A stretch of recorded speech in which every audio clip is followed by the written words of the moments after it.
Waalaikumsalam. Waalaikumsalam warahmatullahi wabarakatuh. Waalaikumsalam warahmatullahi wabarakatuh.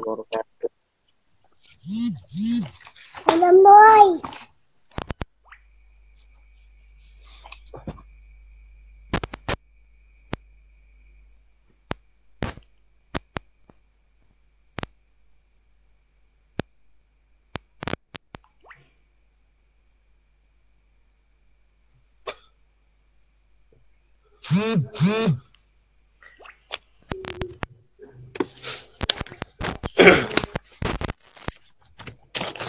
Tadi doa yang saya share sudah teman-teman terima belum? Sudah, Pak. Yuk kita baca doa dulu sambil nunggu yang lain ya. Sa'altu. Bisa nggak doanya? Lagunya bisa nggak? Belum, Pak. Belum. Gak bisa masih. Share screen. Biar teman-teman yang lain baca. Nggak ada, Pak. Oh, nggak ada.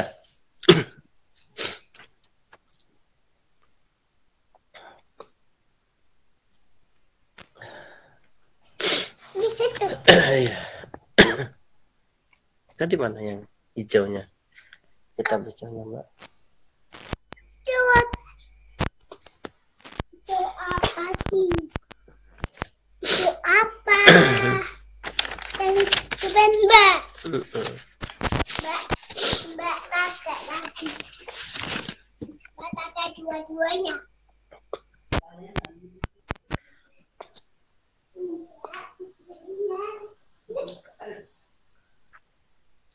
Ketemu nggak?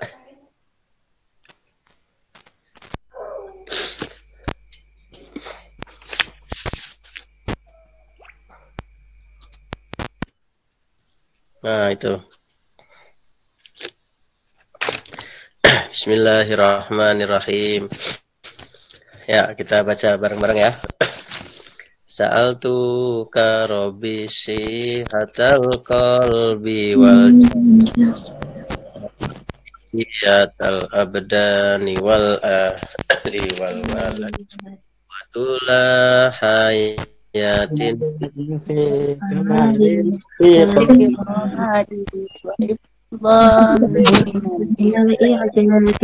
والكبر والحسد kon halal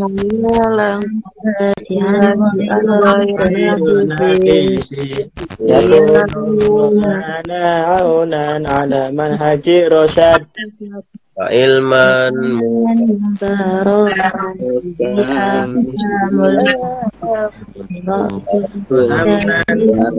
البلاء والحول والفتن amnan من البلاء والهول والفتن من الحسد dail أدن yang mana? في جميع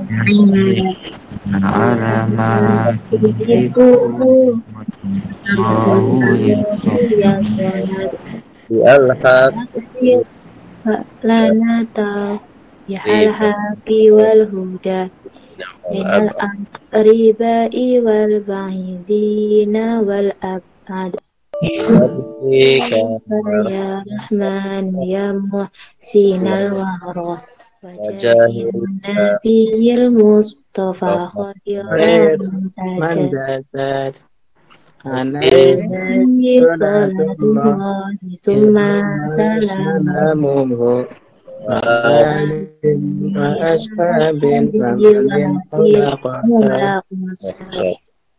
Ya, bismillahirrahmanirrahim.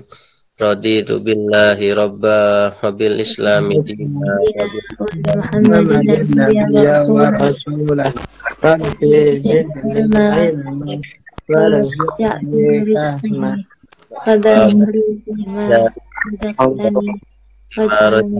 محبوبا في قلوب عبادك وعزيزا في عيونهم واجعلني وجيها في الدنيا والآخرة مقربين ya kasiran Ya Ya Tuhan ya qaiman bila simalil ya mumtian bila misal Walakindu walmitluta wasyarufu ala kulli hil. Amin ya rabbal alamin. Amin. Amin. Amin ya rabbal alamin. Waalaikumsalam warahmatullahi wabarakatuh. kita bisa ketemu lagi untuk kedua kalinya ya, pada pertemuan kedua ini. Sebelum kita mulai, jadi tadi saya mengajak nanti setiap kali sebelum kita mulai ngaji, kita membaca doa dulu tadi ya. Tadi sangat banyak isinya, di antaranya tadi kita meminta supaya kita diberikan kesehatan badan ya. Kemudian kita minta ilman mubarakan, ilmu yang bermanfaat, yang di dalamnya fihi afhamul kutub, saya memahami kitab-kitab, dan warokyan sadidan, dan pemikiran yang lurus, yang sesuai, dan lain sebagainya tadi. Ya, sekarang kita hadiahkan Fatihah dulu kepada Nabi Muhammad SAW, kepada para nabi, para keluarga Nabi, para sahabat, tabi'in, para ulama, khususnya para ulama tafsir, ulama hadis, wabil khusus pada pengarang kitab Al-Qawaid Al-Asasiyah, Said Muhammad bin Alawi Al-Maliki, khususnya lagi kepada para guru saya, para gurunya kita semua, gurunya teman-teman, khususnya lagi kepada kedua orang tua kita, orang tua saya, orang tua teman-teman semua yang hadir. Al-Fatihah.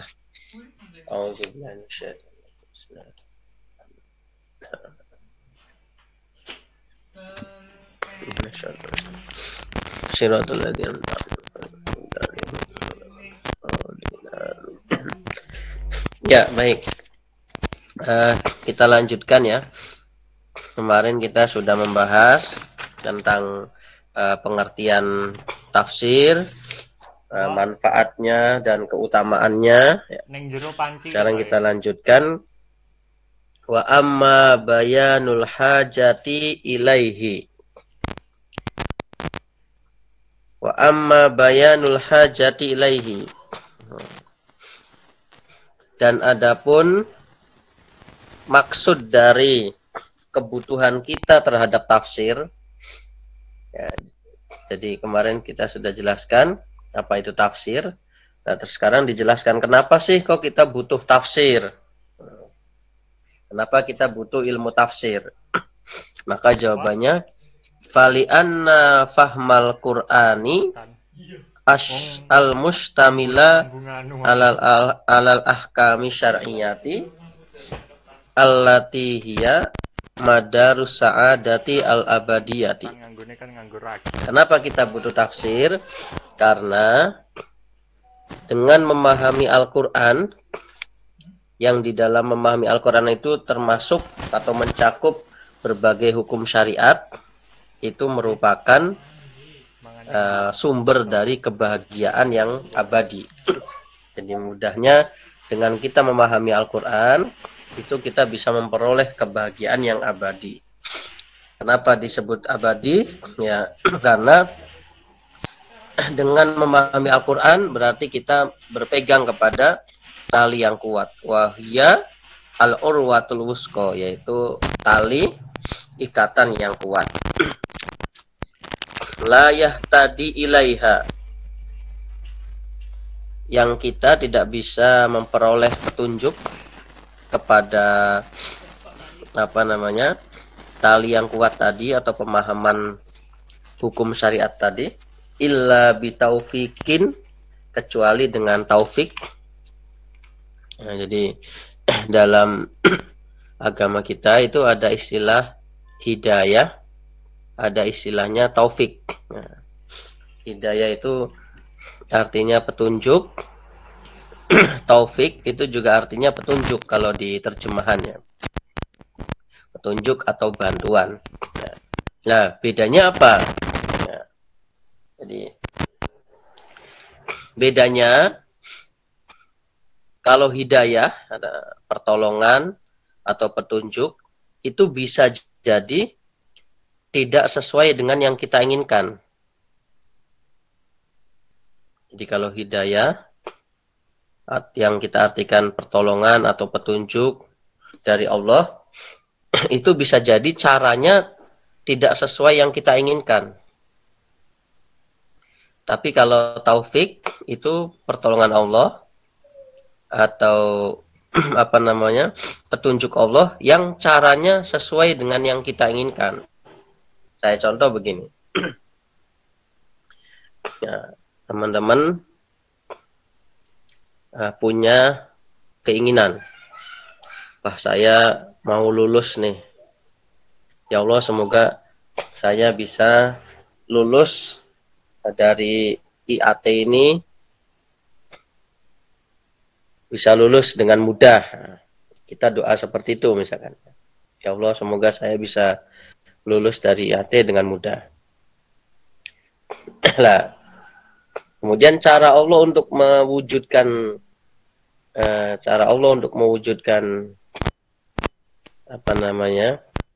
cita-cita kita tadi itu beda-beda.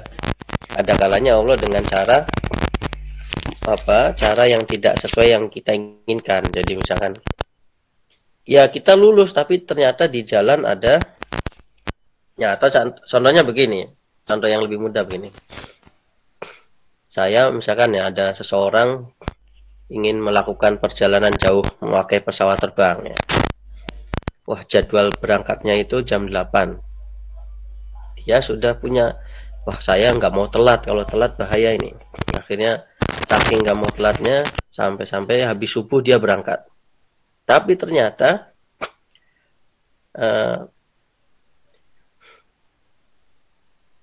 tidak terjalan itu macet, sehingga akhirnya dia nyampe di bandara, kapalnya sudah pergi. Ya. Berarti kan dia gagal tuh. Pasti orang tersebut akan marah, sedih. Wah, saya udah rugi nih kehilangan tiket. Wah, saya nggak jadi pergi begitu.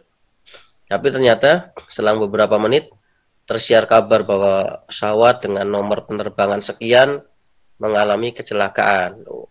Di situ itu berarti Allah memberikan pertolongan kepada orang tersebut.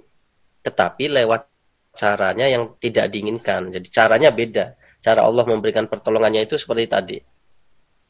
Nah, tapi kalau taufik itu caranya itu sesuai dengan yang kita inginkan. Makanya kan kita sering berdoa, ya Allah, saya mohon kepadamu hidayah dan taufik. Semoga kita selalu mendapat taufik dan hidayah Allah. Tuh, maksudnya apa ya? Maksudnya semoga kita selalu mendapat pertolongan Allah dan sesuai dengan caranya itu sesuai dengan yang kita inginkan. Nah, begitu. La yahtadi ilaiha illa bitaufikin minal latifil khabir. Yang seseorang tidak akan bisa mendapat petunjuk dari Allah kecuali dengan taufik, pertolongan minal latifi dari Allah yang maha lembut, al-khabiri, dan Allah yang maha mengetahui. Nah, jadi makanya untuk memahami Al-Quran itu perlu pertolongannya Allah. Makanya kita selalu berdoa ya. Nah, semoga kita dimudahkan dalam memahami Al-Quran begitu. Hatta annas sahabah, bahkan termasuk juga sahabat radhiyallahu anhum, ala uluwi ka'bihim fil fasohah, yang sahabat itu punya derajat yang luhur dalam hal fasohah, kefasihan bahasa. Nah, sahabat itu kurang apa itu ya? Bahasa ibunya itu bahasa Arab, dekat dengan Nabi ya. Wastinaroti bawatinihim, dan bercahayanya isi mereka ya, kedalaman mereka. Bima asyroko alaihim min mishkatin nubuwah, yang cahaya tersebut dia dapatkan karena ada pancaran dari cahaya kenabian.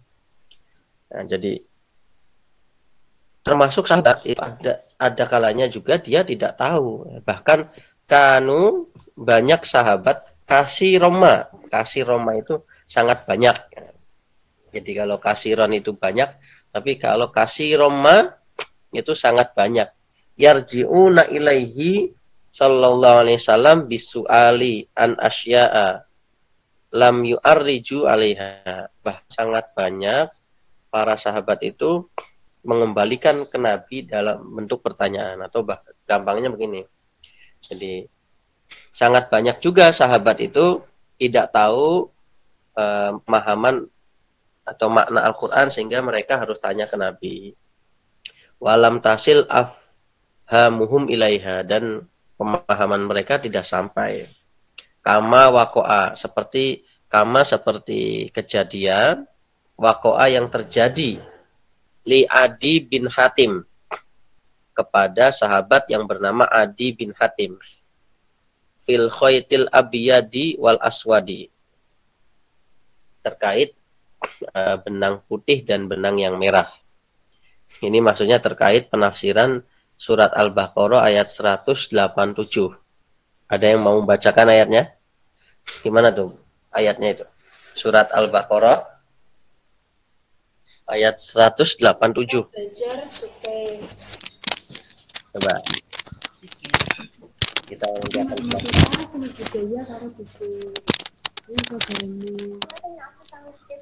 jadi surat Al-Baqarah ayat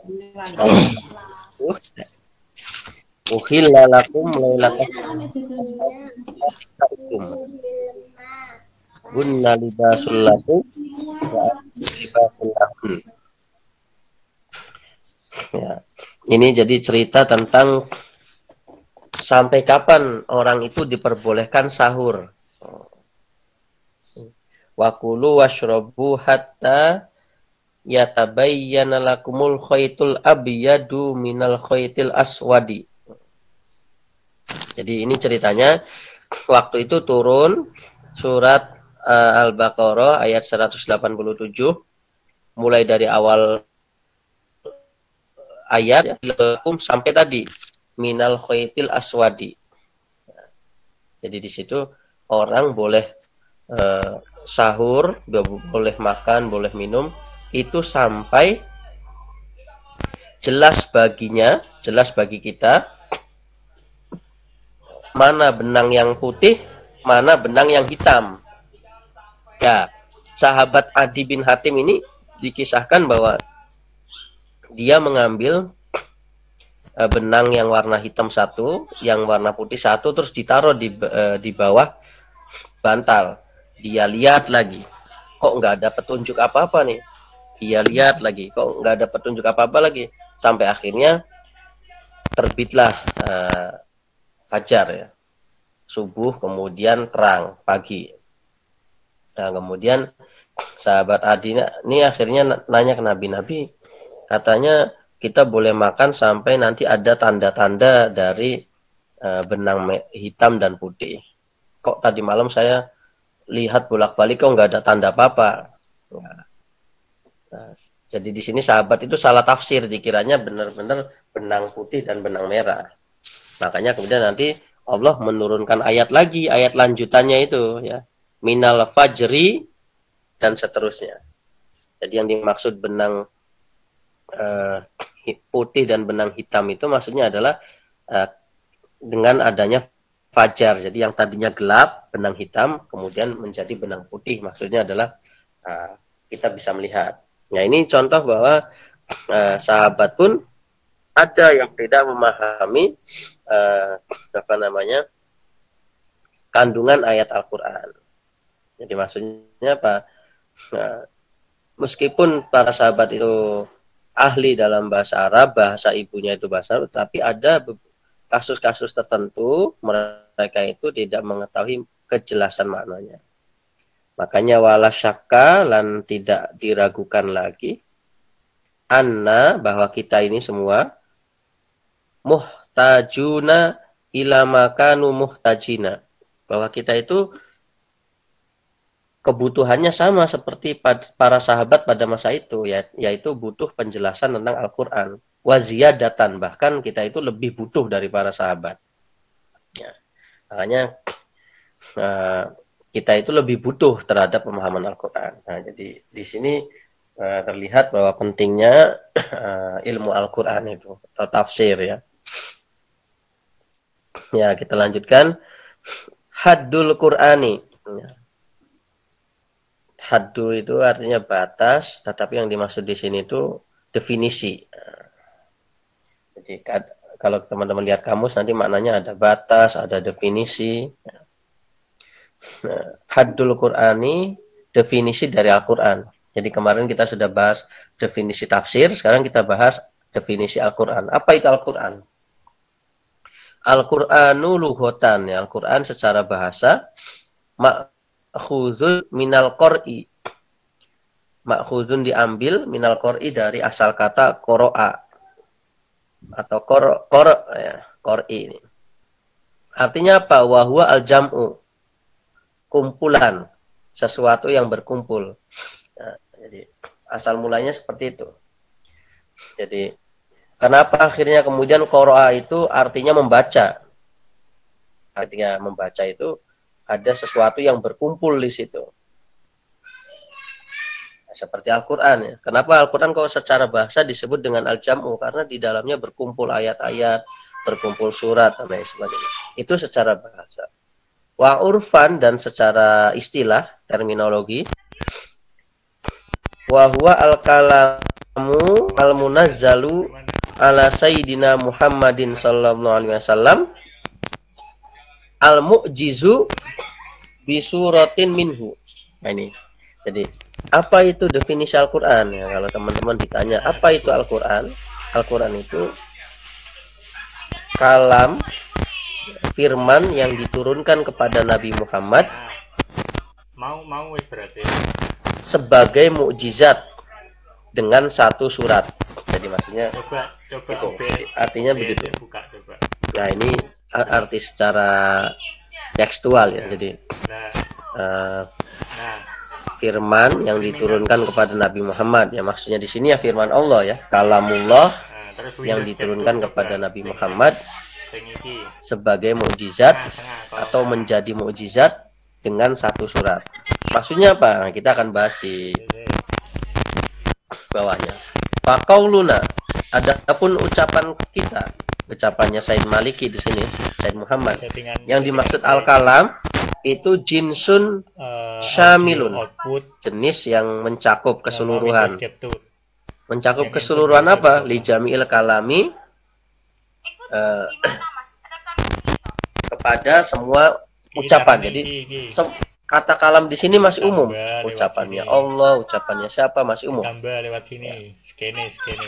Tapi nanti dikhususkan dengan kata setelah munazzal wa qauluna, dan ucapan kami al-munazzalu, yakni yang diturunkan ala Sayyidina Muhammad, itu faslun, pembatas. Nah, jadi tadi kalam itu masih umum, ucapan siapa saja. Tetapi dengan adanya al-munazzal ala Sayyidina Muhammad itu ada batasan bahwa kalam di sini itu maksudnya bukan sembarangan ucapan, tetapi apa? Firman yang khusus untuk para nabi. Faslun mukhrijun, yang mengeluarkan lil kalamin nazili ala ghairihi minal anbiya. Jadi yang dimaksud ucapan di sini itu bukan ucapan yang ditunjukkan kepada selain nabi, tidak, tapi ucapan khusus kepada nabi. Seperti Taurat, Injil ya. Wasairul kutub. Tidak ucapan itu, tetapi ucapan yang khusus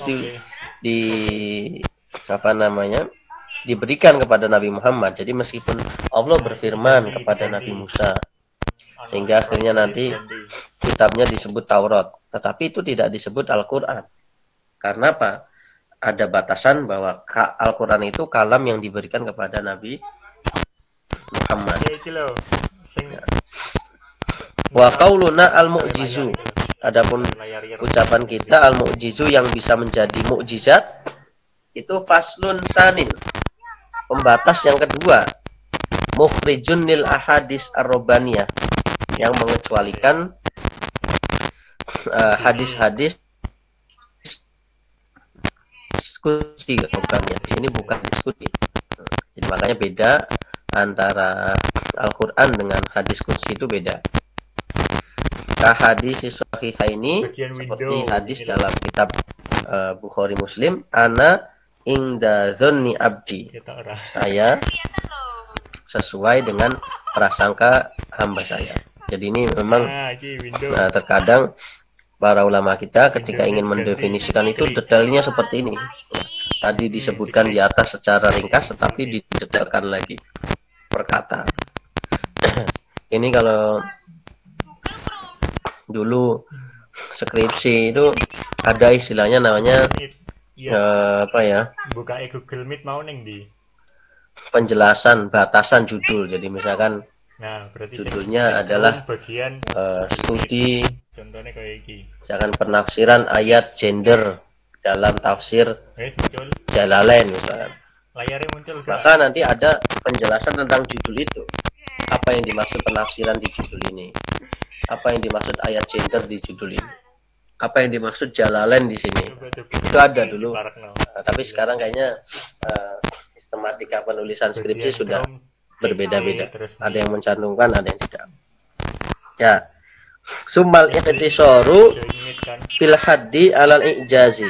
Wa in nuzilal Qur'anu li ghairi aidon li annahu al muhtaju ilaihi fit tamyizi fahuwal ahamu. Jadi maksudnya kemukjizatan di sini itu tidak terbatas saat Nabi masih hidup. Jadi kalau Nabi kemukjizatannya nabi-nabi yang lain itu sebelum Nabi Muhammad kan ketika nabinya wafat ya mukjizatnya hilang. Tetapi Al-Qur'an ini kenapa kok di atas disebutkan al-mu'jiz ya? Sebagai mukjizat tanpa ada keterangan yang lain. Ini menunjukkan bahwa kemukjizatan Al-Qur'an itu akan terus selalu ada meskipun Nabi Muhammad itu sudah wafat. Ini maksudnya. Wa qauluna bi suratin minhu, dan ucapan kita di atas kata bi suratin minhu itu bayanun sebagai penjelas li aqall lima yahsulu bihi al-ijazu, penjelas dari bentuk mukjizat itu. Jadi Al-Qur'an itu yang ada 30 juz ya. Itu dengan satu surat saja itu bisa menjadi mukjizat. Apalagi kalau kita tahu Al-Qur'an berapa suratnya? Ya, 114 ya. Jadi jangankan yang panjang-panjang Al-Baqarah. Jadi satu surat yang pendek pun itu bisa menjadi mukjizat. Jadi satu surat itu wahwa utawi satu surat tadi maksudnya itu qadru aqsari suratin, itu ukuran paling pendeknya surat. Kal Kausari seperti surat al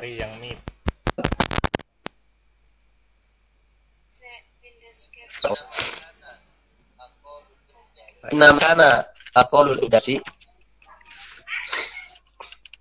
Di sini tanya, kenapa kok ketika Al-Qur'an itu sebagai mukjizat harus disebutkan satu surat, bukan satu ayat? Bukankah makin hebat kalau satu ayat? Kok ini kok malah Al-Qur'an bilangnya bisa menjadi mukjizat hanya dengan satu surat, bukan satu ayat? Kenapa itu sebabnya? Bagian window mau. Bisa dijelaskan? Li'annahu, nah ini penting nih, prinsip ya. Li'annahu lam yakun fil Qur'ani ayatun mufradatun. Jadi kenapa disebutnya itu satu surat bukan satu ayat? Karena dalam Al-Qur'an itu tidak ada yang namanya ayat berdiri sendiri. Enggak ada ayat berdiri sendiri, itu enggak ada. Balik. Nah, kalau bahasa apa namanya? Di pesantren itu maknanya begitu. Tetapi Al-ayatu yang tastalzimu munasabatan lima qablaha wa ma ba'daha. Tetapi sebaliknya, tak contohin setiap ya, ayat kelihatan nggak? itu akan menuntut kesesuaian dengan ayat sebelum dan sesudahnya. Maksudnya apa? Setiap Kan ayat udah itu bikin pasti tadi ada kaitannya. apa? Makanya Gini. kalau kita melihat Udah atau bikin memahami kan tadi. suatu ayat, tidak bisa berdiri sendiri. Jadi misalkan, Tapi yang saya mau dihapus, menafsirkan yang sampingnya dihapus dulu aja, bikin apa namanya? ulangi. Klik. Misalkan kemarin ya di muqaddimah kitab ini ya yang saya baca kemarin tuh ya. Alhamdulillahillazi hadana lihaza wa ma kunna linahtadiya laula an Klik kanan, hadanallah. terus remove. Ini kalau kita lihat ayat ininya saja ya, Terus tanpa ya, melihat ayat sebelumnya, pemahamannya ya akan terbatas. Oh, ini sebagai kata pujian ya, alhamdulillah. kehapus, udah Tetapi dihapus, kalau tuh. kita lihat dengan ayat sebelumnya dan sesudahnya, oh maknanya tidak Ya, hanya itu. tambahin lagi. Coba nanti kita tahu bahwa Terus window. ini itulah ucap surga. Ketika sebelumnya dijelaskan sifat-sifat orang-orang yang tidak mau Capture. menuruti perintah-perintah Allah, ya, tidak mengindahkan tuntunan-tuntunan agama. Oke. Kemudian ketika nanti besok di akhirat, ini kita bicara apa terkait Window diganti, Al-Quran ya, terkait window ayat ini. diganti Chrome Nanti ketika Meet. besok di akhirat umat muslim sudah memasuki surga, mereka akan mengatakan alhamdulillahillazi hadana lihaza wa ma kunna dan seterusnya tadi. Ya, ini pemahaman ayat ini akan komplit ketika kita memahami ayat sebelum dan sesudahnya. Iku Ya, makanya di definisi ini Nah, disebutkan ini satu surat, bukan satu ayat. Kenapa? Karena setiap ayat Al-Quran itu pasti ada kaitannya dengan ayat sebelum dan sesudahnya. Chrome, Makanya kalau misalkan Meet, kita pengen memahami ayat Al-Quran, ini nggak ada asbabun nuzulnya. Bagaimana kita mengungkap makna di balik ayat ini dari segi historis atau dari segi ceritanya misalnya? Maka kita bisa lihat dari ayat sebelum dan sesudahnya. Nah, ini. Makanya fatakunu salah ayatin, maka menjadilah 3 ayat. di Google cuman bukan metal kan. Jadi pengertian Al-Quran pendeknya ini ya, pengertian Al-Quran secara simpelnya adalah kalamullah yang diturunkan kepada Nabi Muhammad yang bisa menjadi mukjizat meskipun satu surat. Itu pendeknya seperti itu. Wazada dan menambahkan sopo ba'duhum sebagian ulama fil haddi di dalam definisi Al-Quran. Jadi kata Said Muhammad, ada sebagian ulama menambahkan definisinya apa, dengan menambahkan apa? Al-muta'abbadu bitilawatihi. Jadi misalkan kalau digabung begini, Al-Quran huwa Ganti-ganti, coba dicobain. al-kalamu al-munazzalu ala sayyidina Muhammadin al-mu'jizu bisuratin minhu al-muta'abbadu bitilawatihi. Al-muta'abbadu yang dihitung ibadah, opo bitilawatihi membacanya. Yukhrija dengan tambahan al-muta'abbad bitilawatihi ini mengeluarkan mansukhot tilawati, ayat yang dimansuh secara bacaannya. Nanti kita akan bahas lebih dalam. Ya, jadi itu definisi singkat dari Al-Quran, singkat banget ya. Kalamullah yang diturunkan kepada Nabi Muhammad sebagai mukjizat dengan satu surat dan dinilai pahala ketika membacanya. Itu arti Al-Quran. Nah, di dalam Al-Quran ada surat, ada ayat. Apa itu surat? Nah, wasuratu hiya jumlatun minal Qur'ani. Video masih diaktifin.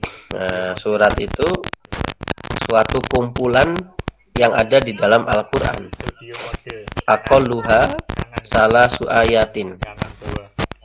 Yang paling sedikit di dalam Al-Quran itu 3 ayat. Jadi surat yang paling sedikit itu terdiri dari 3 ayat. Musammatun yang dinamai, bismin dengan nama, khosin yang khusus laha bagi surat-surat tersebut. Yang penamaan itu bitauqifin. Nah, tolong bedakan. Tadi saya jelaskan taufik, sekarang tauqif. Nah, beda nih ya. Taufik dengan tauqif. Jadi kalau taufik itu pertolongan atau petunjuk.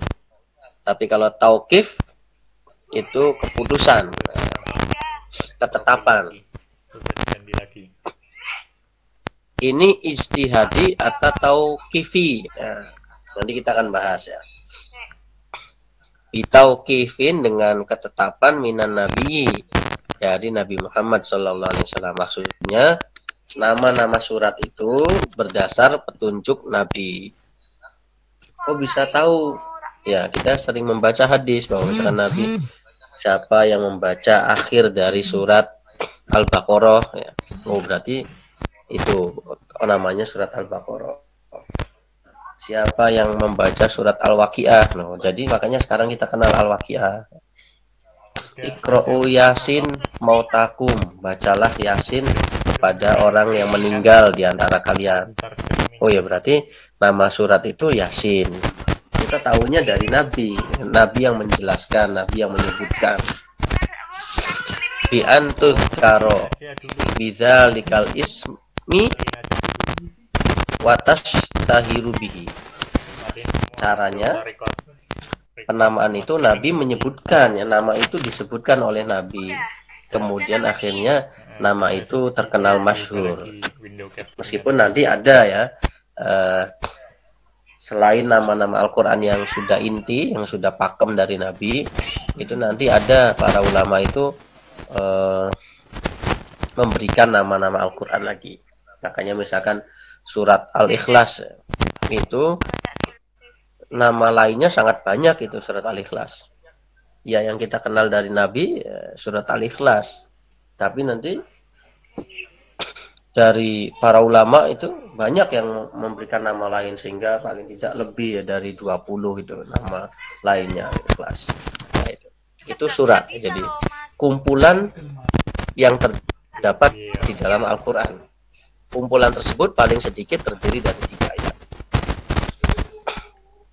Nah, terus yang terakhir wal ayatu, dan apa itu ayat? Dia jumlatun minas surati. Ini kumpulan di dalam surat. Jadi gampangnya begini. Di dalam Al-Quran itu ada surat-surat. Di dalam surat-surat itu ada ayat-ayat. Atau kalau dibalik, ayat dikumpulkan dalam satu surat, kemudian surat-surat yang banyak itu dikumpulkan dalam satu Al-Quran.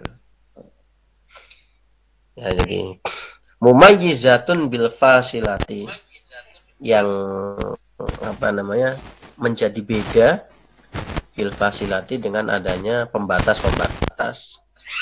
Apa itu fasilah? Al kalimatul lati takunu akhiral ayati. Fasilah di sini itu kalimat penutup di ayat terakhir. Jadi makanya ada istilah fawasilus surah, ya. Fasilah surat. Jadi penutup surat. Nah, jadi misalkan surat Yasin terakhirnya apa tuh? Surat Waqiah ayat terakhirnya apa? Itu namanya fasilah. Tapi sebaliknya ada fawatiqus suwar. Permulaan surat. Jadi ada yang dimulai dengan ahruful muqatta'ah, ya. Ada yang dimulai dengan alhamdulillah, misalkan Al-Kahfi. Ya. Ada yang ayat yang dimulai dengan apa? Sabbaha, tasbih. Coba lihat di juz 28 ini. Kan itu kan hampir semua ayat suratnya itu permulaan ayatnya adalah tasbih. Nah, itu jadi itu penjelasan tentang tafsir dan Al-Quran. Bisa dipahamin sampai sini? Silakan kalau ada yang mau tanya dulu sebelum kita lanjutkan. Silakan. Bisa dipahamin nggak teman-teman? Insya Allah Bapak. Bisa ya? Silakan tanyakan. Permisi Ustadz. Silakan Mas. Perkenalkan, nama saya Usama. Izin bertanya Ustadz. Ya. Jawab. Tapi kalau di luar konteks boleh Ustadz? Tentang bahasa Arabnya maksudnya.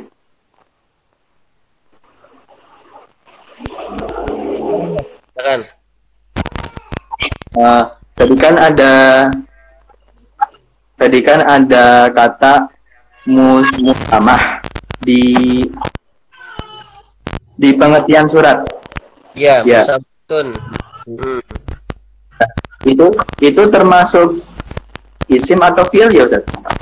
Kalau boleh tahu. Baik. Itu isim ya. Oh, isim. Ya. Kan isim kan banyak banget Ustaz. Itu isim apa? Isim fa'il kah atau isim?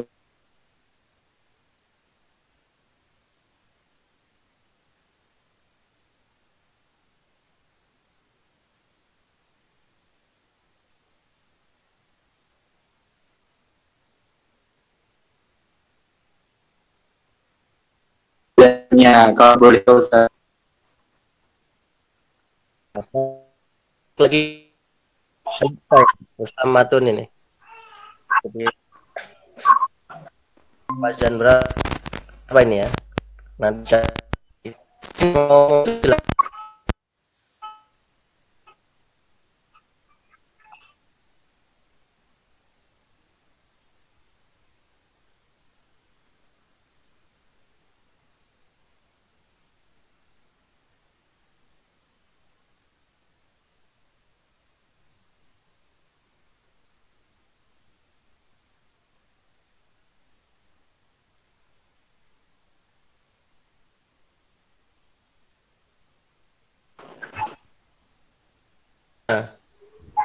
Nyari musamah tuh kalau kita nyari di kamusnya. Ya, nyari sama. Oh, dari Iya, nyari sama. Jadi sama. oh. Yap. Terima kasih Ustadz. Ya, sama-sama Mas.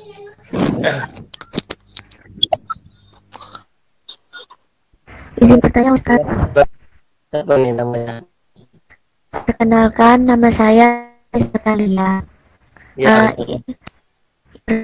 Tentang seputar nama-nama surah. Kan masing-masing surah itu diberi nama oleh Rasul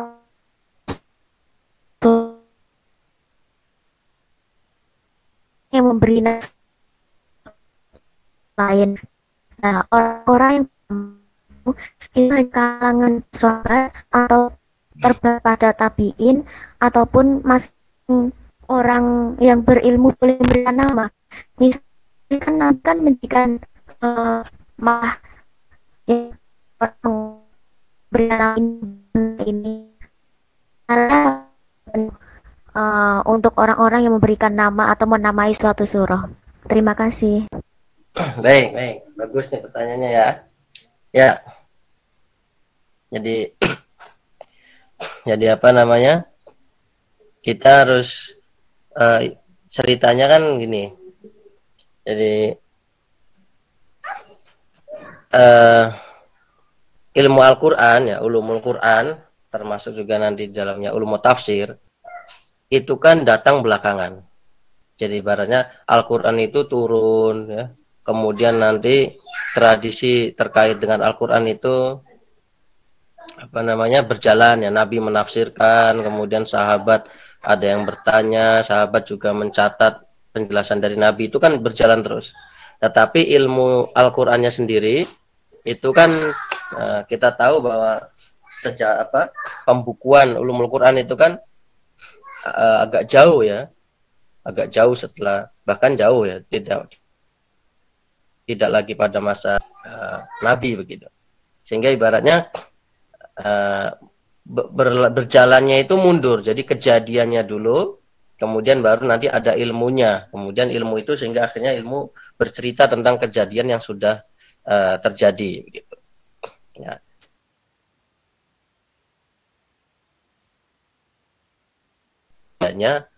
Penamaan Al-Quran. Nah, penamaan Al-Quran. Ternyata berdasarkan pengamatan para ulama ulumul Quran, itu mereka mengidentifikasi, oh nama-nama Al-Quran itu ada yang disebutkan oleh Nabi, juga ada yang disebutkan oleh sahabat, ada yang disebutkan oleh para ulama begitu. Sehingga mereka memotret itu. Ya, sehingga di sini tidak ada atau belum ada ya istilahnya pembahasan dari ulama terkait kriteria apa nih. Karena apa? Karena datangnya itu duluan kejadiannya tadi. Proses pemberian namanya itu lebih dulu dibanding ilmu Al-Qur'annya. Sampai di sini bisa dipahamin ya, Mbak Miska ya. Dan Insya Allah. Insya Allah. Nah, itu. Nah, terus bagaimana misalkan sekarang kita boleh nggak memberikan nama ijtihad? Jadi kan misalkan kenapa kok disebutkan di sini surat An-Nisa? Nah, kemudian nanti ada para ulama mencoba memberikan jawaban. Oh, karena di sini dibahas tentang hukum-hukum terkait perempuan. Tetapi kan dari sekian banyak ayat itu tidak semuanya terhadap membahas tentang perempuan, kan seperti itu. Ya. Atau ini dinamai tentang surat Al-Baqarah. Apakah karena ada pembahasan terkait sapi betina itu yang jadi sesembahan umatnya Nabi Musa? Nah, itu di sini nanti ada usaha ibaratnya menjelaskan dari penamaan yang terjadi tersebut. Gitu. Nah, kalau ada, jadi tidak ada, belum ada ya batasan. Tetapi di sini makanya yang terpenting adalah bagaimana argumen yang dibangun ketika kita atau ketika ada seseorang yang mencoba memberikan nama dari suatu surat. Itu. Yang penting argumennya apa. Sama seperti begini. Mushaf ya, mushaf Al-Qur'an itu kalau dulu kan tidak ada namanya. Namanya Al-Qur'an Al-Karim saja. Ya, tetapi sekarang itu coba teman-teman kalau lihat ya, perkembangan tren penerbitan mushaf Al-Qur'an di Indonesia itu kan namanya macam-macam. Ada mushaf Aisyah ya, ada mushaf Miracle, bahkan namanya tidak lagi dengan bahasa Arab begitu. Nah, itu bagaimana lah di situ nanti kan ada diskusi. Nah, saya menyarankan ke teman-teman untuk melihat ragam nama surat itu teman-teman. Yang paling mudah kalau yang bahasa Indonesia lihat di tafsirnya Pak Quraish Shihab, itu biasanya sebelum membahas ayat pertama beliau membahas hal-hal yang berkaitan dengan surat tersebut, yang di dalamnya nanti ada nama ini menurut siapa, nama ini kalau itu hadis nanti beliau menyebut hadisnya begitu. Ya, itu saya baca itu mirip dengan yang beliau lakukan, Pak Quraish Shihab itu mirip seperti yang dilakukan oleh Ibnu Asyur dalam tafsirnya At-Tahrir wa Tanwir, itu polanya sama. Dan ketika dicek di pendahuluannya Pak Quraish Shihab itu kan sudah beliau mengatakan sendiri bahwa Tahrir wa Tanwir itu termasuk yang banyak dikutip oleh beliau. Jadi itu nanti bisa merujuk ke tafsirnya Ibnu Asyur itu. Jadi bisa melihat ragam nama. Al-Ikhlas itu namanya ada yang menyebut seperti ini. Nanti Ibnu Asyir akan menjelaskan kalau itu dari hadis, dari Nabi, beliau akan kutip hadisnya. Tapi kalau itu tidak dari Nabi, akan beliau jelaskan dari siapa begitu. Ya, itu mungkin. Begitu ya. Silakan kalau ada yang lain. Berarti siapapun itu bisa memberi nama asalkan dengan berijtihad dan sesuai dengan isinya gitu nggih? Ya. Tidak ada batasan ya, tidak ada batasan. Tidak ada batasan harus nabi. Karena kalau harus nabi, ya kitab-kitab tafsir ada juga pendapat dari selain nabi. Jadi kalau pembatasan di Al-Quran sependek yang saya tahu itu belum ada pembatasan, misalkan yang boleh menamai surat ini belum ada. Nah, nanti bisa ditelusuri lagi. Gitu ya, Mbak? Nggih, terima kasih Ustadz. Baik.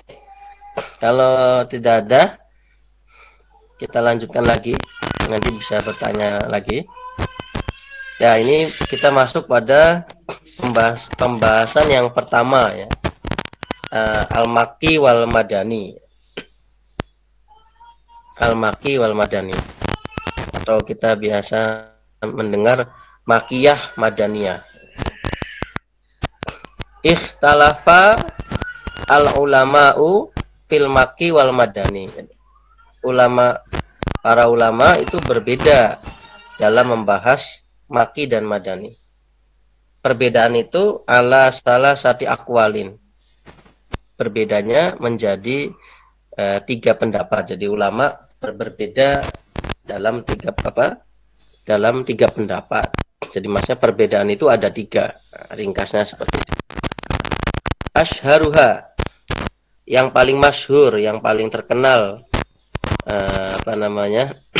dari 3 pendapat tadi, bahwa annal maki manuzila qoblal hijrati, bahwa yang dimaksud makiyah itu ayat yang turun sebelum hijrah. Wal madani manuzila ba'daha, dan madaniyah atau madani itu ayat yang turun sesudah hijrah. Jadi di pendapat pertama ini menitik beratkan pada aspek aspek waktu sebelum hijrah atau sesudah hijrah. Sawa'un nuzila bimakkata al-mukarramati au bil madinatil munawwarati. Jadi tidak peduli entah itu ayat itu diturunkan di Mekah, bimakkata al-mukarramati, bil madinatil munawwarati, atau di Madinah. Jadi entah itu turunnya di Mekah atau Madinah, itu enggak penting. Yang penting sebelum atau sesudah hijrah. Nah, fokusnya ke situ. Amal fathi au ama hajatil wada, baik itu pada tahun Fathu Mekah atau Haji Wada. Fil hadori, di dalam keadaan hadir, maksudnya keadaan hadir di sini lagi tidak bepergian. Amfis safari, atau dalam bepergian. Jadi nggak peduli ayat turun itu ketika Nabi sedang mukim, tidak bepergian, atau ketika bepergian. Hadza huwa al-asahhu fi ta'rifihima. Ini kata yang paling sahih, yang paling kuat dalam pengertian Makki dan Madani. Jadi kalau membahas pengertian Makkiyah dan Madaniyah itu ada 3 pendapat. Yang pertama, yang paling masyhur itu menitik beratkan pada waktu. Kalau itu sebelum hijrah disebut Makkiyah. Kalau itu sesudah hijrah disebut Madaniyah. Meskipun turunnya di Mekah. Asani, ya, yang kedua, pendapat yang kedua, annal maki manuzila bimakkata al-mukarramati. Jadi yang pertama itu, ya, yang kedua yang dimaksud makiyah itu ayat yang turun di Mekah. Walau ba'dal hijrati, meskipun sesudah hijrah. Wal madani, dan ayat madani ikuma ayat nuzila yang diturunkan Roma bil madinatil munawwarati, di Madinah. Nah, ini yang kedua, ini menitik beratkannya kepada tempatnya. Kalau tadi pada waktu, yang kedua ini pada tempat. Jadi kalau makiyah ya yang turun di Mekah, meskipun turunnya setelah hijrah. Sedangkan madaniyah yang turun di Madinah. Fama nuzila fil asfari la yutlaku alaihi makiyun wala madaniyun. Adapun ayat yang turun di dalam keadaan perjalanan, ya, dalam keadaan safar, la yutlaku, ya tidak disebut ayat itu tidak disebut sebagai maki dan madaniyah.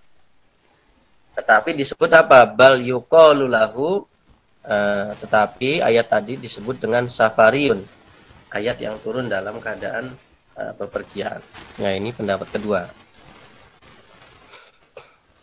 As-salisu, yang pendapat ketiga, ya, silakan sambil disimak. Annal maki ma waqa'a khitoban li ahli Makkata al-mukarramati wal madani ma waqa'a khitoban li ahlil madinatil munawwarati. Jadi yang ketiga ini pendapat yang melihatnya dari sisi yang diajak bicara siapa. Jadi kalau ayat itu turun untuk penduduk Mekah, maka ayat itu nanti disebutnya makiyah. Tetapi kalau ayat itu turun berbicara kepada penduduk Madinah, maka ayat itu disebut madaniyah. Nah, jadi konsep makiyah dan madaniyah, ya, di sini dijelaskan ada 3 perbedaan. Yang pertama, menitik beratkan pada waktu. Yang kedua, menitik beratkan pada tempat. Ya. Dan yang ketiga, menitik beratkan pada siapa yang diajak bicara oleh ayat itu. Yang dibahas di ayat itu siapa. Nah, khitobnya siapa yang diajak bicara. Ini, ya, jadi 3 ini. Nah, kalau menurut kitab ini, yang paling masyhur ya pendapat yang pertama tadi, yang melihat dari sisi waktu, sebelum atau sesudah hijrah. Alamatun lil maki wal madani. Tanda-tandanya apa? Ciri-cirinya apa? Waqad dzakara al ulama'u lil maki wal madani alamatin. Jadi, ulama menyebutkan bahwa surat makiyah dan madaniyah itu ada beberapa ciri. Minha, diantaranya anna kulla suratin fiha ya ayuhan nasu. Nah, setiap surat yang di dalamnya ada kata ya ayuhan nasu wa laysa fiha ya ayyuhallazina amanu. Jadi bukan ayat yang redaksinya ya ayyuhallazina amanu fahiya makiyah. Jadi kalau ada surat pakai kata anas ya ayuhan nasu, ya maksudnya khitabnya ya ayuhan nasu bukan allazina amanu, maka itu disebut ciri dari makiyah. Wa fi suratil haji ba'du ayatin fihi khilafun, dan dalam surat haji, al-hajj maksudnya, itu ada beberapa ayat yang terjadi perbedaan pendapat. Ini makiyah atau madaniyah. Jadi maksudnya ciri-ciri ini ibaratnya apa? Hasil identifikasi ulama, sehingga yang namanya identifikasi itu ya bisa jadi tepat keseluruhan, bisa jadi nanti tetap ada perbedaan. Jadi apa namanya? Karena apa? Nah, seperti yang tadi saya singgung di ketika jawab pertanyaan tadi dari Mbak Miska, bahwa karena kejadiannya udah duluan, kemudian baru datang ilmu tafsir. Berbeda ketika misalkan kita belajar teorinya dulu, kemudian kita praktekkan, maka prakteknya itu harus ngikut dengan teorinya. Tetapi kalau sudah terjadi praktek dulu, kemudian teori itu menyusul ya untuk menunjukkan teori dari praktek itu, ya bisa jadi ada pengecualian-pengecualian, tidak pakem gitu. buktinya tadi ya bahwa kalau ada surat ya ayuhan nasu itu makiyah. Tapi ternyata di dalam surat Al-Hajj itu ada yang perbedaan pendapat. Makanya ilmu tafsir itu kalau dalam kategori ilmu itu kan ada yang namanya ilmu yang sudah matang dan terbakar. Ilmunya sudah ibarat masakan itu udah matang gosong pula. Tetapi ada yang ilmu yang sudah matang tetapi belum gosong. Tapi ada ilmu yang belum matang. Nah, gitu. Nah, ibaratnya. Nah, makanya ilmu tafsir itu termasuk yang ilmu yang belum matang itu. Jadi masih bisa berkembang. Ketika ada temuan-temuan baru, itu masih bisa kita ibaratnya dicantolin ya ke ilmu ini masih bisa selama memang masih ada kaitannya. Nah, ciri yang kedua, wa minha, diantaranya ya, anna kulla suratin fiha kalla. Jadi kalau di surat yang ada kalla, itu maka fahiya makiyah. Maka itu ciri dari makiyah. Wa minha anna kulla suratin fiha qissatu. Oh salah. Ya benar. Anna kulla suratin fiha qissatu Adam wa iblis fahiya makiyah. Jadi kalau ada surat di dalamnya cerita Nabi Adam dan iblis itu namanya surat makiyah. Tetapi apa? Siwa suratil Baqarah, kecuali surat Al-Baqarah. Berarti kan tidak pakem juga ini. Berarti bisa dikatakan kebiasaannya seperti itu. Kalau ada yang beda, ya itu berarti yang di luar kebiasaan kan begitu. Jadi jadi tidak nanti kita ketika memahami sesuatu tidak harus fanatik. Ya pokoknya kalau ada kisah Adam sama iblis itu makiyah, titik itu. Padahal sudah dijelaskan siwa suratil Baqarah. Ya, tetap ada pengecualian. Kayak kaidah nahwu juga begitu ya. Gitu. Namanya mubtada itu ya di depan, habis itu khobar. Awalnya meteng gitu ya. Mubtada dulu baru khobar, mubtada dulu baru khobar. Tapi ternyata di akhir ada yang namanya khobar muqaddam. Jadi ibaratnya seperti itu. Jadi makin luas pemahaman kita, itu nanti makin kita bisa luas seperti itu. Nah, sama seperti ini. Jadi makanya di sini kita harus memahami bahwa tanda-tanda yang diberikan oleh para ulama itu pada umumnya kebiasaannya. Bisa jadi ada sesuatu yang beda, yang itu tidak tidak dijelaskan oleh para ulama. Wa minha, dan sebagian tandanya lagi bahwa anna kulla suratin fiha dzikrul munafikin fahiya madaniyah. Surat yang di dalamnya dijelaskan tentang orang-orang munafik, maka itu surat madaniyah. Tapi siwa suratil Ankabut, kecuali surat Al-Ankabut. Nah, jadi ada pengecualian lagi. Nah. Wa minha, dan sebagian lagi anna kulla suratin, setiap surat dzukira fiha al-hududu wal faraidu fahiya madaniyah. Jadi setiap surat yang di dalamnya ada cerita atau pembahasan tentang hudud ya, hukuman-hukuman itu ya. Wal faraid, tentang ilmu faraid ya. Ataupun tidak hanya faraid saja itu, tapi farduan-farduan ya, kewajiban-kewajiban begitu. Fahiya madaniyah. Tetapi itu maka disebut dengan surat madaniyah. Wa kullu suratin dzukira fihal qurunu al-madiyatu fahiya makiyatun. Dan setiap surat yang di dalamnya bercerita tentang masa-masa yang telah lampau, jadi cerita nabi-nabi yang telah dahulu, cerita umat terdahulu, maka itu ciri dari makiyah. Ya ini jadi ini sekian ciri-ciri terkait surat makiyah dan madaniyah. Faidatun. Jadi para ulama kita itu biasa seperti itu. Kadang setelah penjelasan nanti ada semacam kayak bab lagi, subbab kecil-kecil. Ada yang misalkan tambihun ya. Faidatun itu sebenarnya tambahan informasi seperti itu. Faidatun ya sesuatu yang bermanfaat.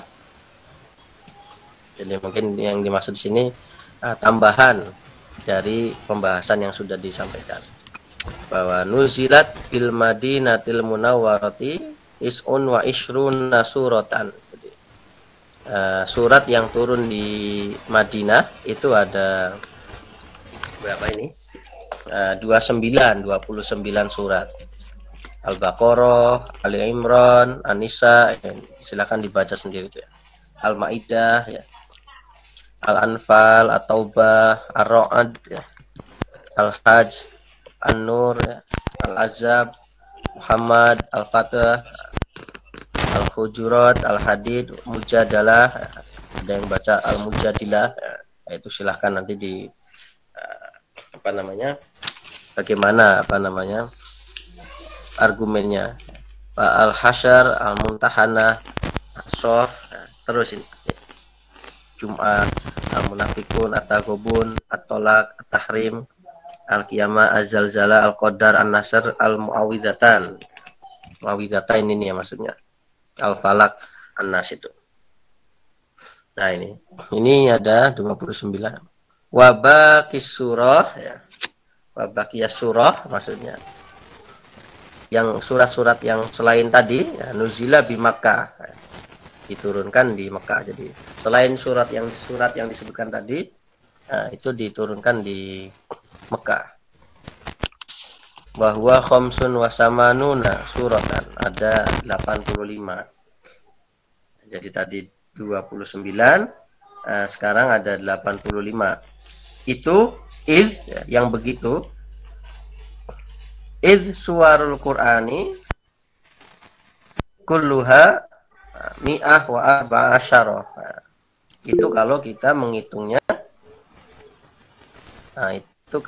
menghitungnya, surat itu 114. 114 surat. Jadi kalau hitungannya 114 surat, berarti nanti pembagiannya seperti ini. Yang Madaniyah itu 29, yang yang Makiyah, Mekah itu 85.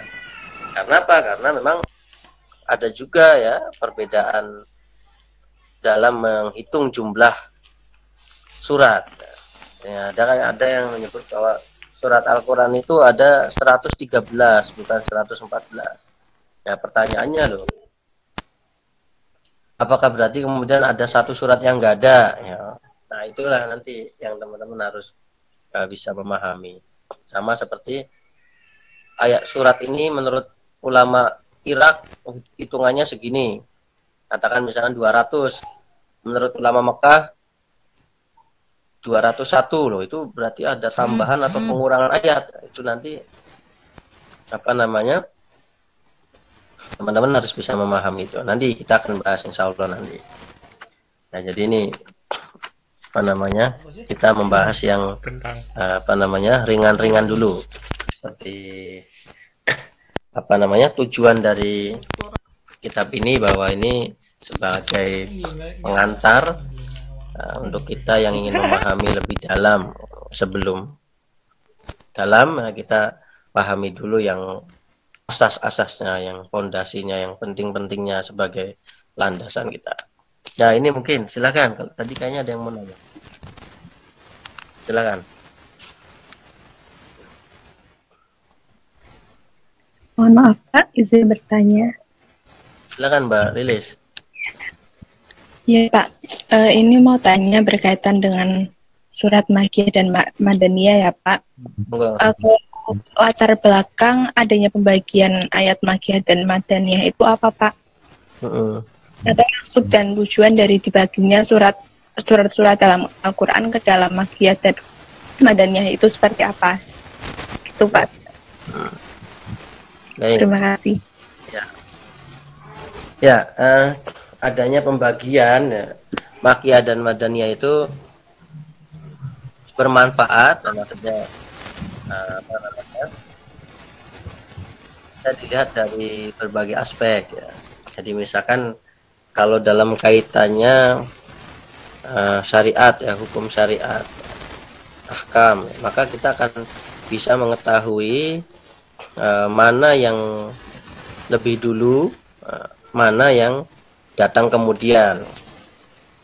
Sehingga kalau dalam kaitannya ulumul Quran lagi nanti ada yang dinamakan tentang dengan ayat nasikh dan mansukh gitu ya. Nah, jadi itu kalau dalam kaitannya hukum seperti itu.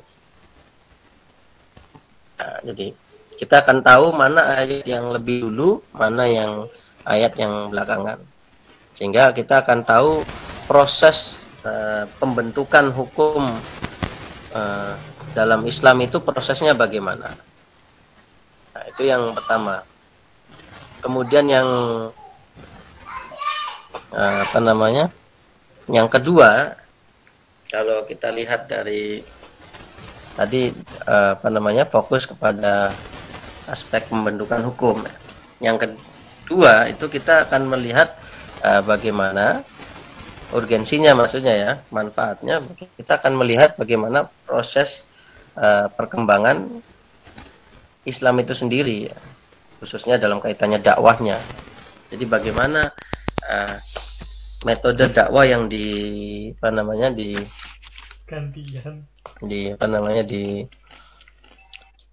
dilakukan oleh Allah ya melalui Al-Qur'an ya. Bagaimana, apa pertama kali yang dibangun, apa yang menjadi perhatian kita, maksudnya di sini adalah agama Islam pada masa itu, apa yang pertama kali menjadi penekanannya apa. Nah, jadi kita bisa melihat itu perkembangannya ya. Itu paling tidak dua. Nah, nanti di apa namanya, di kitab-kitab yang lebih besar itu nanti akan banyak ya penjelasannya, nanti kan banyak. Nanti siapa tahu kita akan bahas nanti. Mungkin itu dulu. Itu ya, Mbak Lilis ya. Ya, Pak, terima kasih. Ya, sama-sama. Assalamualaikum Ustaz. Waalaikumsalam.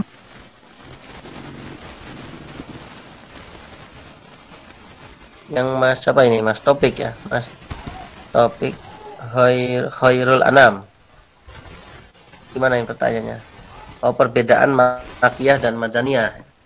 Perbedaan apanya ini, Mas? Definisinya kah atau apa?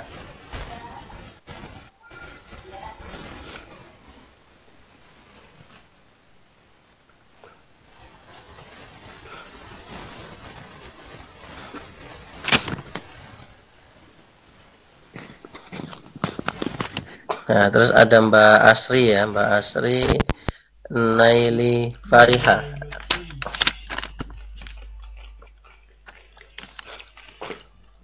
Baik, nah ini pertanyaan bagus ya. Jadi yang ada di faedah tadi ya, itu Said Muhammad ya, itu menentukannya itu dengan mengacu yang mana. Nah ini bagus nih, harus kita apa namanya tindak lanjuti nih. Ya. Baik, nanti coba akan saya apa namanya pelajari lagi ya Mbak Asri ya terkait yang dijadikan acuan Said Muhammad ini ketika menyusun faedah ini, itu apakah menggunakan kriteria yang pertama, kedua atau ketiga. Nanti coba kita bareng-bareng ya. Jadi coba teman-teman juga bisa sama-sama membaca, nanti kita akan lihat bagaimana. Terus bagaimana nanti responnya ya kita sebagai mahasiswa IAT dalam menyikapi perbedaan pendapat. Ya. Jadi semua orang itu boleh berpendapat ya. Semua orang itu boleh berpendapat. Yang pertama, ini saya jawab secara umum aja ya terkait perbedaan pendapat ya. Tidak hanya kita sebagai mahasiswa ya, tetapi kita sebagai besok sampai kapanpun ya, nanti teman-teman jadi guru kah, jadi dosen kah, jadi tokoh atau jadi siapapun ya. Ketika ada seorang yang menyampaikan pendapatnya, yang pertama harus kita lakukan adalah apa? Menghormatinya. Menghormati. Pertama kita hormati. Maksudnya menghormati di sini bagaimana?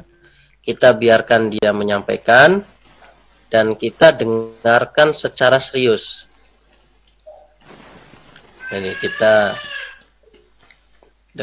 biarkan dia menyampaikan dan kita dengarkan secara serius. Ini susah ya. Kadang orang itu lebih seneng ngomong daripada dengerin. Ini jadi pertama ini. Siapapun yang berpendapat ya, siapapun yang berpendapat, pertama kali yang harus kita lakukan adalah hormati pendapat itu. Dengan cara apa? Kita persilahkan dia untuk menyampaikan pendapatnya dan kita simak secara serius. Setelah itu kita pahami, kita gali lagi argumennya apa. Nah ini, disinilah nanti ada orang itu yang akan nanti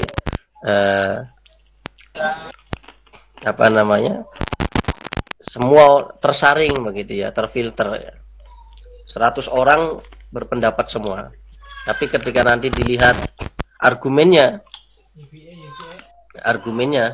maka nanti ada yang argumennya nggak bisa dipakai, argumennya tidak bisa dipertanggungjawabkan, maka itu akan gugur itu. Nah, di sini. Jadi dalam kaitannya ini juga seperti itu. Nah, tadi sudah dijelaskan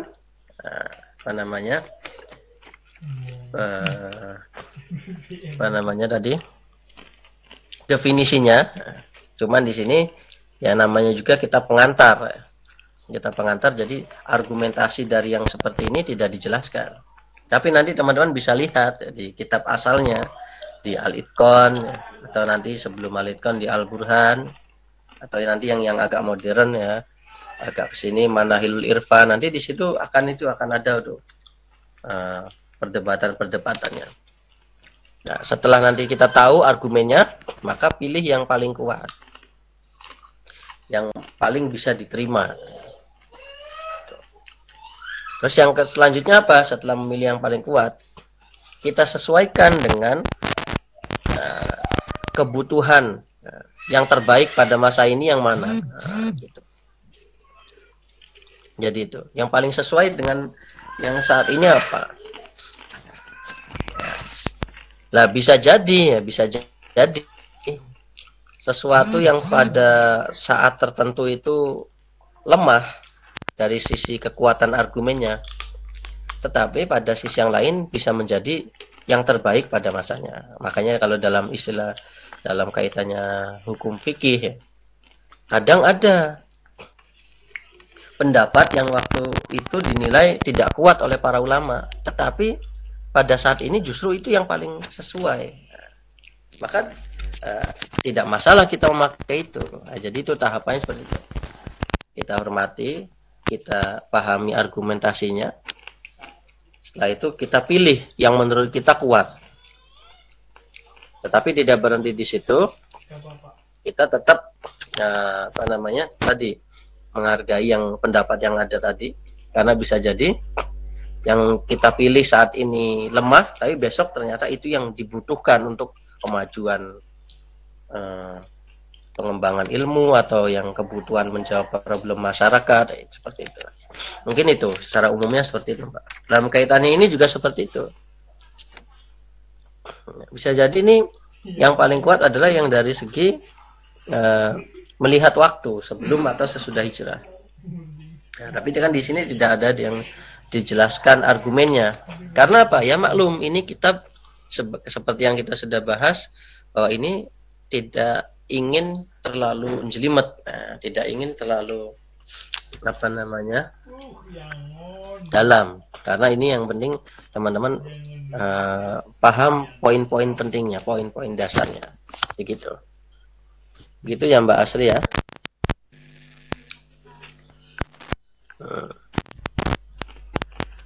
Ibu kota apa ya? Mas Aska ya. Dari definisi awal bahwa acuan makiyah, Ibu kota. apakah di dalam satu surat bisa memungkinkan terdapat ayat makiyah dan madaniyah? Oh ya, sangat mungkin Mas. Ya, sangat mungkin itu, betul ya, sangat mungkin. Nanti Mas bisa lihat di mushaf ya. Nanti di situ akan ada penjelasan. Hiya makiyah kecuali ayat berapa. Itu di mushaf kita itu ada yang seperti itu.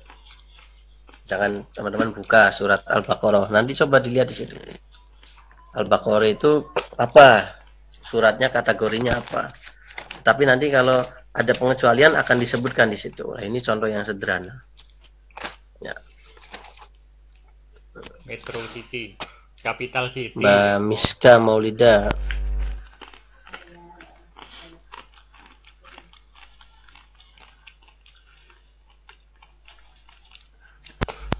Izin bertanya Pak Mbak Maulida ini ya, Mbak Miska tadi, Mbak Miska Maulida.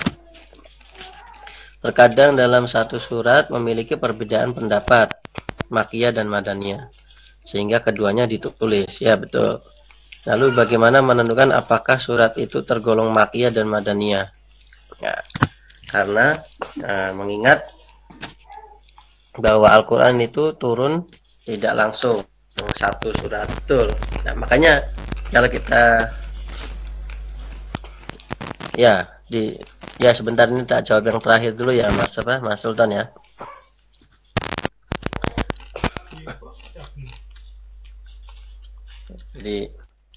Di sini makanya di dalam sejarah Jam'ul Quran ya, pengumpulan Al-Quran itu di sana kan dijelaskan bahwa apa namanya, setiap kali ayat turun ya, itu Nabi akan menjelaskan bahwa oh ini kumpulannya ayat ini, oh ini kumpulkan di surat yang itu, begitu. Nah, kalau ceritanya kan seperti itu. Jadi, itu data sejarahnya seperti itu. Nah, sehingga makanya nanti apa namanya, bagaimana kita tahu ya, kita yang sekarang kan nggak tahu nih cerita proses pengumpulannya. Kita kan tahunya pokoknya sudah jadi surat At-Taubah, sudah jadi surat Yunus kan begitu. Nah disinilah tadi istihad dari para ulama kita yang mencoba tadi membuat ciri bahwa oh kalau ada ya ayyuhan nas itu madaniyah, oh kalau ada begini itu makiyah. Termasuk di sini dijelaskan secara gamblang tadi yang difaedah tadi ya. Itu. Oh yang ayat-ayat ini, tetapi lagi-lagi saya ingatkan bahwa itu tidak pakem ya. Tidak harus kaku seperti itu, karena bisa jadi tadi ada pengecualian-pengecualian. Maka bagaimana?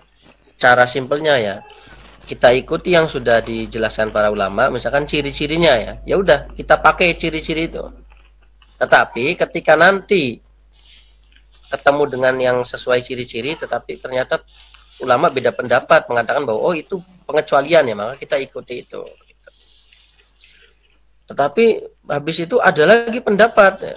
Misalkan pengecualian ya tadi ya, bahwa misalkan tadi di surat di itu yang pertama tuh, minha yang pertama tuh, bahwa setiap surat yang ada ayyuhan nas ya, ayyuhan nas itu adalah makiyah ya. Tetapi di surat Al-Hajj itu kan ada ikhtilaf, itu ya ayyuhan nasnya makiyah apa madaniyah. Maka kita harus paham dulu argumen yang dibangun apa. Ya ini pertanyaannya kembali ke yang tadi saya sampaikan tadi. Yang penting kita pahami, kalau ada orang berpendapat kita pahamin dulu. Dan kita nanti ambil yang paling kuat ya. Mungkin itu ya. Karena waktunya sudah lebih ya, nanti kita akan lanjutkan lagi minggu depan. Semoga sehat semuanya teman-teman semua. Amin. Ketemu lagi. Amin. Dan semoga ada manfaatnya buat kita semua. Mari kita Amin. Barakallah. Amin. Alhamdulillahirrahmanirrahim. Ya. Assalamualaikum warahmatullahi wabarakatuh. Waalaikumsalam Waalaikumsalam warahmatullahi wabarakatuh. Waalaikumsalam warahmatullahi wabarakatuh.